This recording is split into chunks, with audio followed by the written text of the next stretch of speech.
आज सुभाषपा के राष्ट्रीय अध्यक्ष और गाजीपुर जनपद की जहुराबाद विधानसभा सीट से विधायक ओम प्रकाश राजभर जी के साथ उत्तर प्रदेश का माहौल क्या है, इनसे जानने की, समझने की कोशिश करता हूं। ओम प्रकाश जी, एक साल पहले हम लोग इसी तरह बात कर रहे थे और एक साल बाद 2024 का चुनाव है। आज आप जहां खड़े हैं, पिछले एक साल पहले जहां थे, आपने पूरा यू टर्न ले लिया। देखिए, यू टर्न लेने का कारण है कि अभी तक जो भी पार्टियां सत्ता में रही हैं, उसमें जब मैं उन पार्टियों के नज़दीक जाता हूं तो उनके बात, उनके विचार सुन करके ऐसा लगता है कि इनके साथ जाने पर आज़ादी के बाद जो शोषित वर्ग है, वंचित वर्ग है, उनको हम न्याय दिला सकते हैं। लेकिन जाने के बाद ऐसा प्रतीत होता है कि हाथी के दांत दिखाने के कुछ और, खाने के कुछ और। उधर के पक्ष से बात कीजिए तो वो लोग कहते हैं कि ओम प्रकाश राजभर को तो हमने इतना तवज्जो दी कि उनके कहने पर कई जिलों में समाजवादी पार्टी के टिकट दिए। एक टिकट बता दें, हम उन्हीं की पार्टी के नेताओं से सवाल कर पूछ लीजिएगा। अगर हमारे विधायक होते तो जो हमारी पार्टी से जीत गए हैं किन्हीं कारणों से, दूधराम जी वहाँ डमी कैंडिडेट दे रहे थे। 82 में हमने दबाव बना करके कैंडिडेट नहीं बदला होता तो हम जौनपुर जफराबाद हार गए होते। फिर भी कैंडिडेट उन्हीं का है। आज भी समाजवादी पार्टी का झंडा लगा के घूमता है, आज भी समाजवादी पार्टी की वकालत करता है, रसीद काटता है। आप किसी भी, हम चैलेंज देते हैं, बैठा दीजिए, आमने सामने डिबेट करा दीजिए, पसीना हम छोड़वा देंगे। अखिलेश को बैठा दीजिए, कौन बोलेगा? हमसे ज्यादा कोई थोड़ा अखिलेश को जानेगा। अपरिपक्व नेता जिसको कहते हैं वो अखिलेश जी हैं। अरे इतना सीट पाए और अपरिपक्व 31% वोट पाए। आपको याद होगा कि जब तक ओम प्रकाश राजभर अपने प्लेटफार्म पर अखिलेश जी को नहीं खड़ा किए, तब तक समाजवादी पार्टी लड़ाई से बहुत दूर थी।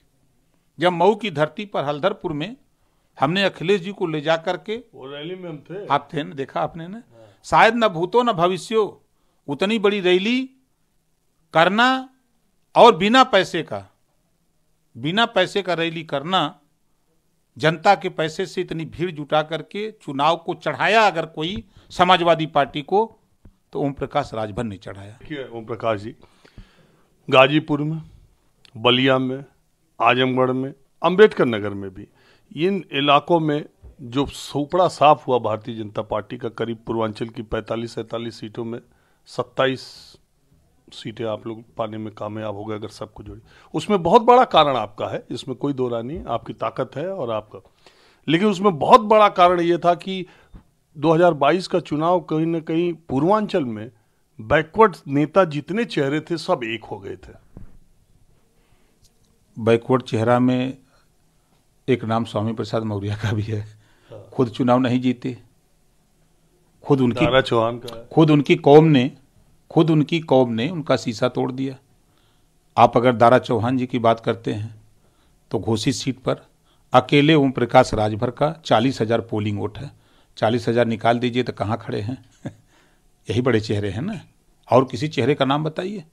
इसके पहले भी समाजवादी पार्टी की लड़ी है, शायद ओम प्रकाश राजभर नहीं रहे होते। अरे रामअचल राजभर को भूल जा रहे हैं। अरे रामअचल राजभर से पूछिए, शायद मैं नहीं होता तो पूछिएगा रामअचल राजभर से क्या हश्र होता।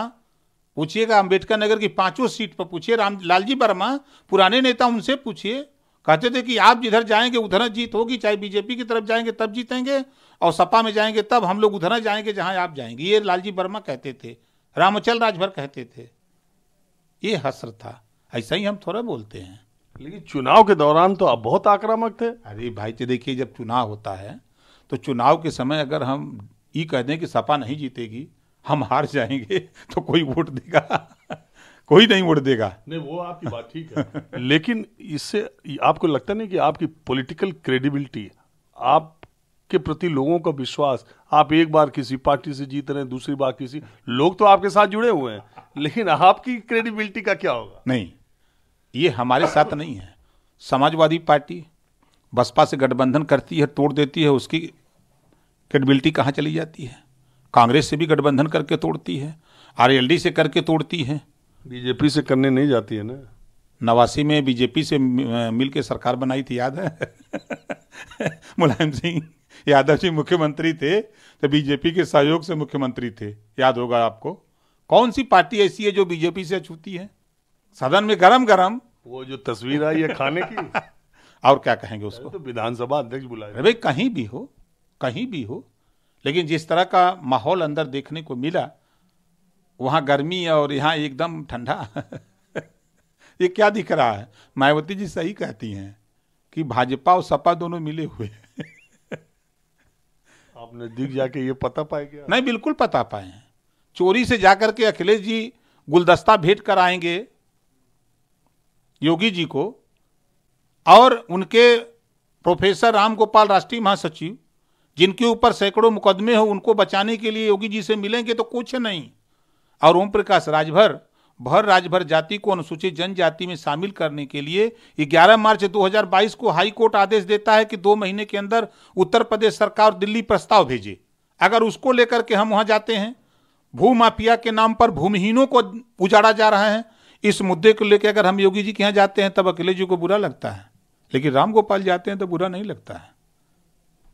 नहीं, लेकिन बात यह है, मुख्यमंत्री के यहाँ सब लोग जाएंगे। देखिए अभी ये पूजा पाल ने भी अपनी सिक्योरिटी की चिट्ठी लिखी है, अभी अतीक अहमद की पत्नी भी लिख रही है कि आप जांच निष्पक्ष हो, हमें फंसाया ना जाए। तो वो मुख्यमंत्री को तो सब लिखेगा, वो तो अभिभावक है। फिर उंगली क्यों उठाते हैं?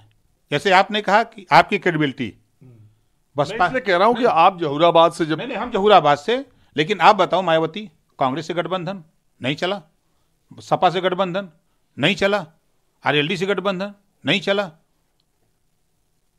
तो दूसरा करता है क्योंकि वो मजबूत है, तो उसकी क्रेडिबिलिटी ठीक है। ओम प्रकाश राजभर की गड़बड़ है।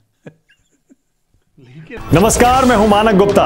अगर आपको हमारा ये वीडियो पसंद आया हो तो इसे लाइक और शेयर जरूर करें, और हां, हमें सब्सक्राइब और फॉलो करना ना भूलें ताकि आप देश और दुनिया की कोई खबर मिस ना करें। तो जुड़े रहिए हमारे साथ और देखते रहिए News 24।